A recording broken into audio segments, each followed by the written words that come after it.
Ďakujem veľmi pekne, pán predsedajúci. Je pravdou, že keď sa sami nachádzame v kríze, máme sklon myslieť menej na iných. Preto sa otázka nízkeho stupňa rozvoja a chudoby v krajinách takzvaného rozvojového sveta dostáva do úzadia. Stále však platí, že rozdiely medzi bohatým severom a chudobným juhom sú priepastné a kríza absolútnu úroveň tejto nerovnosti alebo katastrofy ešte zhoršuje. Práve kríza by však mohla byť impulzom pre zavedenie odvážnejších a ambicióznejších politík na presadzovanie a napĺňanie rozvojových cieľov.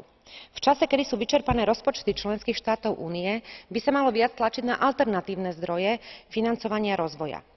A buďme úprimní, najvýznamnejšie zdroje nám unikajú cez daňové raje. Legislatíva na ich obmedzenie by mohla priniesť zvýšené príjmy, ktoré by mohli investovať alebo ktoré by mohli byť investované aj do rozvoja chudobnejších krajín.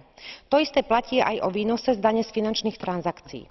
Podľa môjho názoru je veľká škoda, že kvôli námietkam pravice z rezolúcie vypadli odkazy na právne záväzný mechanizmus, ktorý by nútil nadnárodné korporácie automaticky zverejňovať údaje o daniach, ktoré platia v krajinách pôsobnosti. Ďakujem veľmi pekne, pán predseda.